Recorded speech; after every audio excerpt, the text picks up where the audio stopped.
Hi everyone. We are now ready for the second half of round 3, which is our last Word Masters challenge. Today I'm going to go over words 13 through 25. And again, it's another list of words that you're going to see um, pretty commonly, like in newspapers and articles. You might hear your parents use them, and they're good words to add to your own vocabulary. Your homework due for Thursday the 25th is to pause the video after each word and create a flashcard that has the word on the front, and on the back of the card, the parts of speech, definitions, and one original detailed sentence. Our first word is ardor. And ardor is a noun, and it has two definitions. It's a great feeling of passion, or fervor, and it also means an intense devotion or eagerness. As shown in this picture, Dr. Martin Luther King had an ardor for the civil rights movement. He had this great feeling of passion. He had this intense devotion and eagerness to see that it was done. Oftentimes, you guys may have an ardor for a particular hobby or sport that you're a part of. Begrudge is a great word. It is a verb, and it means, the first definition means to be jealous of someone's good fortune, and the second means to be reluctant to give or allow. So in the first definition, as an example, sometimes, we talked about this right before the vacation, older siblings may begrudge the attention that younger siblings get when they are no longer the only child in the house. Now, as far as the other definition goes, to be reluctant to give or allow, you may begrudgingly allow your best friend to borrow your video game even though you know that they may break it. So begrudge means to be reluctant, or it means to be jealous of someone's good fortunes. And again, make sure you're pausing after each word. Flippant. Oops, it is an adjective. Throw that in here too. And it means disrespectful, shallow, or lacking in seriousness. When you think of flippant, a great way of thinking of it is class clown. This kid right here. Kind of flippant behavior. And this little girl right here. And flippant is any kind of behavior that demonstrates like a lack of respect for a situation. For example, sometimes little kids in more serious settings, like a funeral or a wake or a memorial, don't always know that they're not allowed to be silly, so their behavior may be deemed flippant.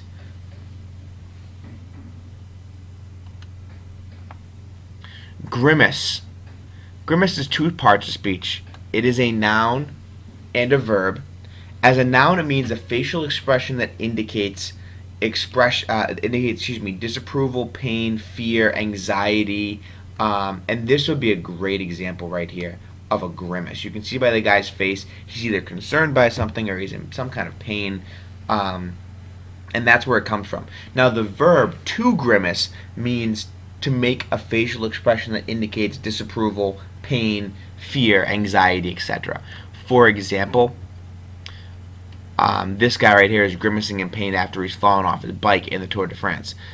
You may say all of the students grimaced when Mr. Spinelli went to return the vocabulary quizzes.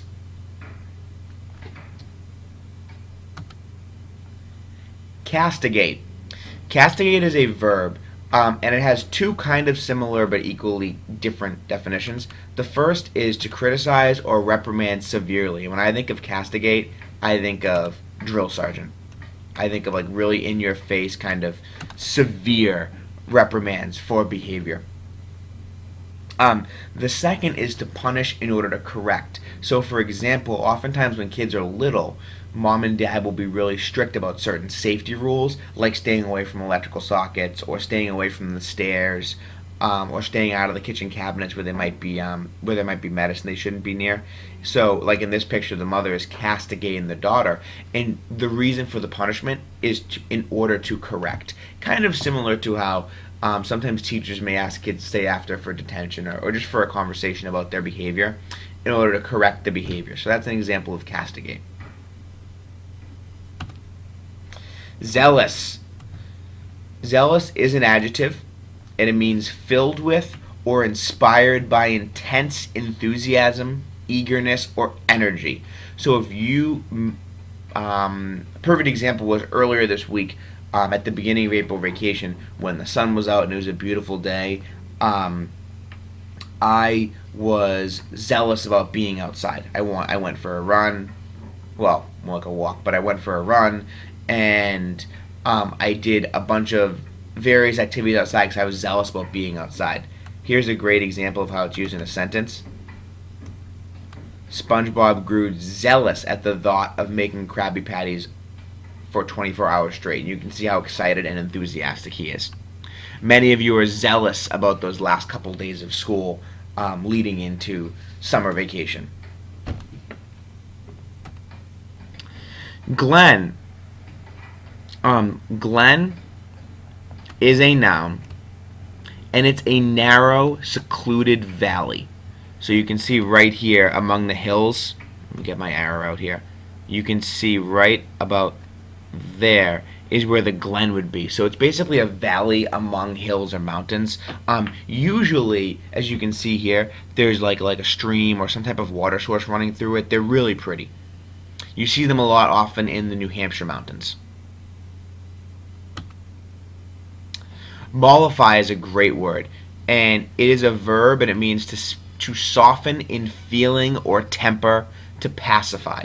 And when you think of this word pacify, pacify literally means to make peace, and you may know it more as pacifier or binky. So when you think of mollify, think of not just in terms of babies, but anyone who's feeling upset or angered. When you mollify them, you kind of relieve their frustration. Just like with the baby, they would get a binky in order to mollify maybe their teething pains, maybe the fact that they're just cranky. And the second definition is to reduce or soften. And again, very similar. Sometimes you'll notice in this picture, for example, the referee is really trying to mollify the situation. It seems like players might be angry, and it's his job to jump in and make sure that whatever intense feelings there are kind of calmed down and pacified to a degree. Make sure to be pausing at the end of every word to stop and do your sentences and your definitions. Caustic is a great word that has multiple meanings. So this is one of the words on this list that you have to be really careful of how you use it because it shifts with meaning.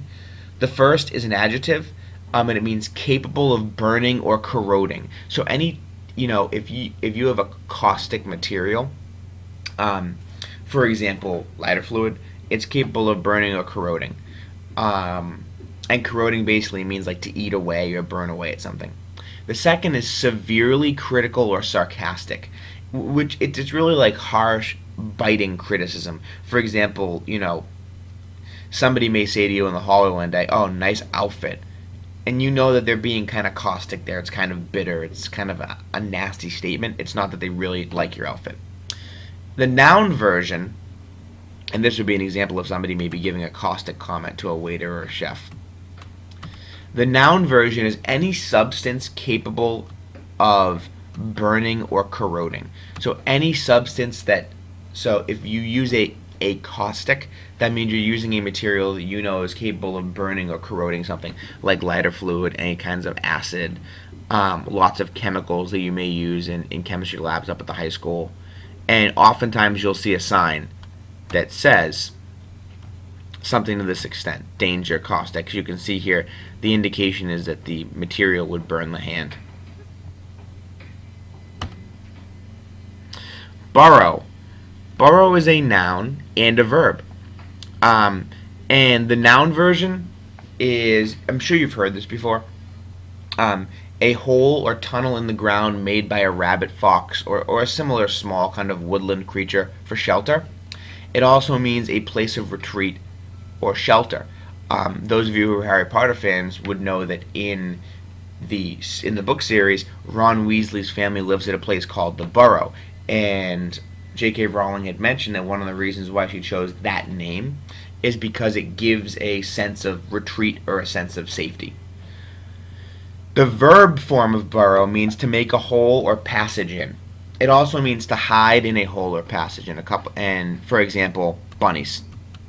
Bunnies are known. You can see the burrow is kind of right there. Bunnies are known for burrowing, making the actual burrow, as well as hiding in the burrow for shelter against predators.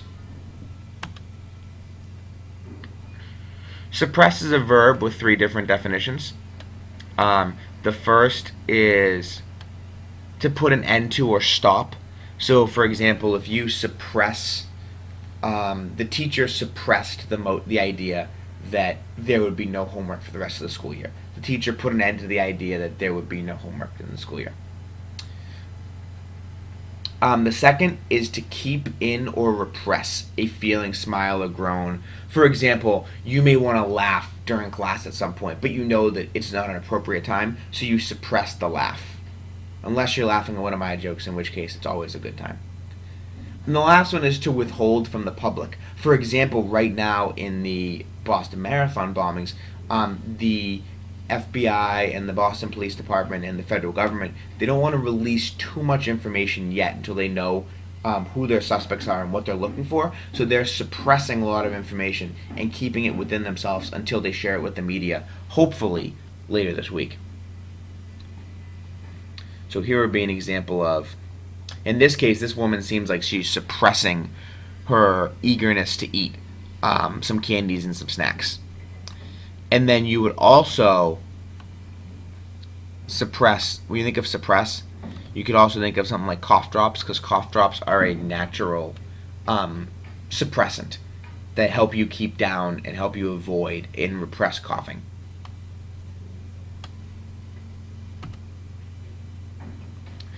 Insidious. Insidious is an adjective, and it means tricky, deceptive, or deceitful, or seemingly harmless but actually dangerous.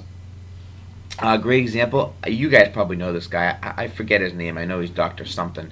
But this guy I remember from Kim Possible, from when my sisters used to watch the show, was fairly insidious, fairly tricky or deceptive. The other form of the word is something that seems harmless but it's actually dangerous. And a great example would be a chimpanzee. Although they look pretty cute and cuddly now, chimpanzees can be really insidious creatures because they have such great arm strength that if they feel attacked or if they get aggressive, they could really hurt somebody. So that would make them an insidious animal. Glade. The word glade is a noun, and it's an open place in the forest. It's a little different than, and here would be an example of one. It's a little different than what we talked about earlier with glen, because a glen is kind of wedged in between the mountains. A glade is any open space in the middle of the forest. Thanks for watching. Remember that your homework due Thursday is to have flashcards that have the word on the front and on the back the parts of speech, definitions, and an original detailed sentence. A reminder, the Quizlet is also available on Ning and Edline. Enjoy the rest of your vacation, and we will see you soon.